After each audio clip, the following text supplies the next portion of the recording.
Red alert. Red alert.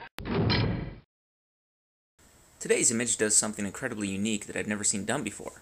It pits science against religion in a ridiculous situation of false alternatives to make science look beneficial and progressive, and religion a waste of time.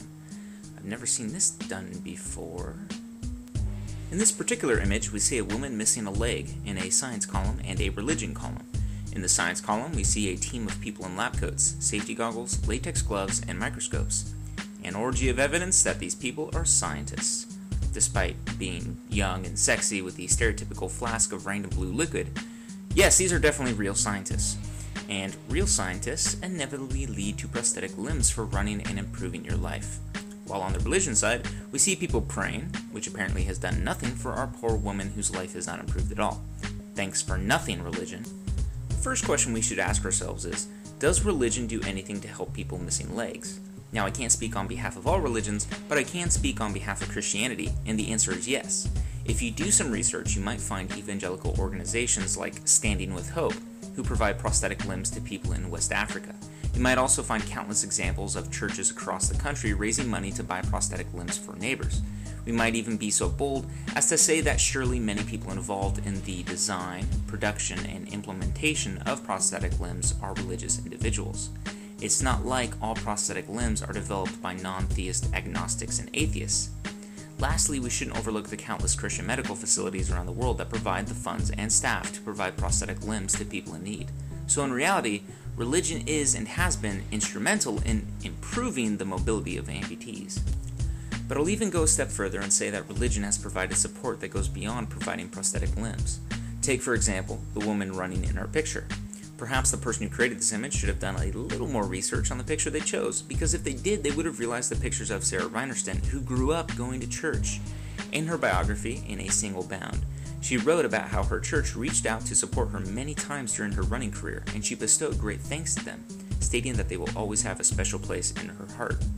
So this religious church she went to growing up did quite a lot for her beyond just providing a prosthetic limb. Science may provide the technology, but often it is religious people that are raising money to purchase that technology for others.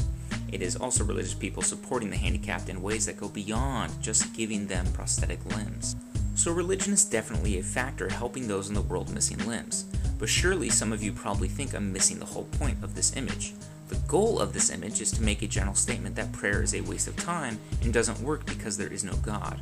So we should instead devote our time to science, which has a direct measurable impact in helping those with missing limbs. But there are two things that should be addressed regarding that belief. First, science and religion are not sworn enemies that cannot coexist together. Just as there are plenty of religious scientists in the world, there are certainly many people involved in the design, production, and implementation of prosthetic limbs that affiliate themselves with a religion. Thus, one can adhere to science and religion both being a force for positive change on this subject. To separate the two under the illusion of a dichotomy is fallacious and does not bear out in reality. Second, I'm sure many of you are really hung up on the praying part. That seems to be the latest rage in the anti-theist circles these days. Yes, pray for amputees to grow back their limbs. I shall not believe in God until I see such miracles. This is the main message behind the website whywon'tgodhealamputees.com. If God answers prayers, then why aren't amputees being healed? Well, first, the Bible doesn't say God is a wish machine. He is not at our beck and call to do whatever we pray for.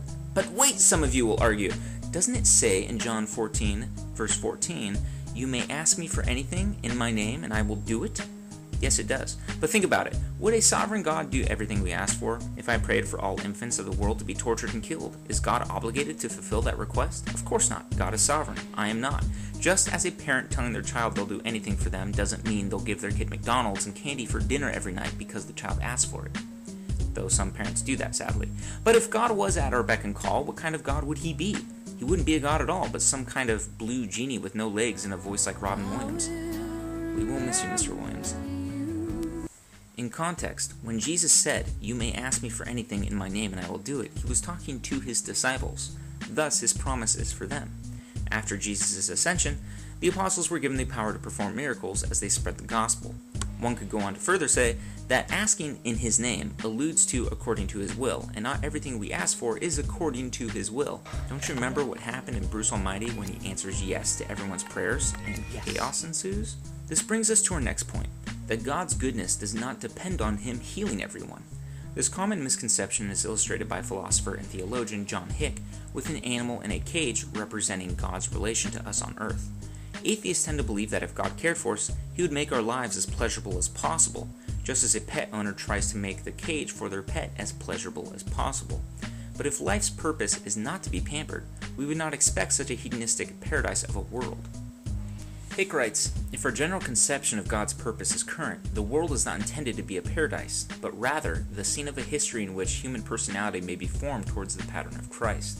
Men are not to be thought of on the analogy of animal pets, whose life is to be made as agreeable as possible, but rather on the analogy of human children, who are to grow up to adulthood in an environment whose primary and overriding purposes are not immediate pleasure, but the realizing of the most valuable potentialities of human personalities. Marilyn McCord Adams, a research professor of philosophy at the University of North Carolina, Chapel Hill, writes, it does the atheologian no good to argue for the falsity of Christianity on the grounds of the existence of an omnipotent, omniscient pleasure maximizer is incompatible with a world such as ours, because Christians never believed God was a pleasure maximizer anyway. So if we make the move away from the idea of a loving God that wants to make our lives pleasing and easy, and instead envision a loving God that wants us to grow and mature, which can often occur at the price of pain and suffering, then we can see that healing our afflictions whenever we ask is not to be expected. We can't forget that afflictions and ailments can be causes for good, character building, humbling, and inspirational to others. This is commonly known as a soul-making theodicy, that our afflictions produce in us character qualities that God desires us to have. Sarah's life was in no way easy, but her story has touched countless lives and produced, both in her and countless others, valuable character qualities.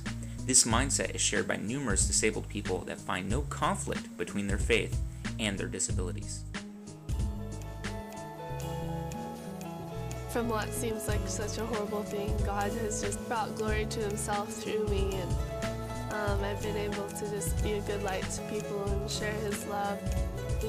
I wake up every day and honor God in everything that I do, and I may fall short sometimes, but all I want to do is love Him.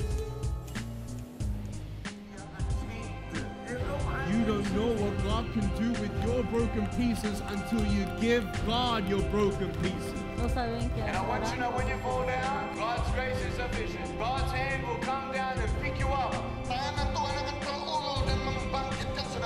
and give you the strength to get back up. God is good. And all the time. All right. My story is a story of redemption. Help us share it with the world so that others would be free indeed. Even in the Bible, we see situations where characters continue to suffer despite prayer for relief. The Apostle Paul wrote in his second letter to the Corinthians, "Therefore, in order to keep me from becoming conceited, I was given a thorn in my flesh, a messenger of Satan, to torment me. 3 times I pleaded with the Lord to take it away from me, but He said to me, 'My grace is sufficient for you, for my power is made perfect in weakness.' Therefore, I will boast all the more gladly about my weaknesses, so that Christ's power may rest in me. That is why, for Christ's sake, I delight in weaknesses, in insults, in hardships, and persecutions, and difficulties. For when I am weak, then I am strong." So with all things considered, we see that God is not obligated to do everything we pray for, nor is His goodness, or existence for that matter, dependent on Him healing amputees and making the world a perfect place of rainbows and butterflies.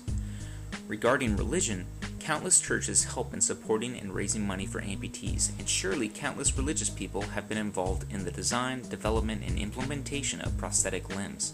In summation, to argue that science helps amputees improve mobility and religion does nothing is an inappropriate comparison that ignores reality. Now, as fun as it is to debate and negotiate the theological obstacle course of the character of God, offset by the existence of unhealed amputees, it still doesn't change the fact that there are amputees all over the world in need of help. You may dismiss God over amputees, asking why God doesn't help them. But couldn't God redirect that question back at us? Why don't we help them? At the end of the day, we are all capable of being a cause for positive change in the lives of amputees, regardless of our personal beliefs and ideologies. If you want to help out, check out organizations like Prosthetics of Hope, Stand With Us, Step by Step Missions, Prosthetic Promises, or Cast Ministries. Volunteer, donate, and dare I say, pray for their work. Because hey, even if you don't believe prayer works and that it's useless, it definitely can't hurt. Either way, do what you can to bring joy and equality to those in need. Thank you for watching, and feel free to comment with your opinion on the subject. If you like my work, please be sure to share or like my video and check out some of my other short movies. Most importantly, if you have a cartoon or meme you want rebutted, be sure to email me at redrebuttal@gmail.com.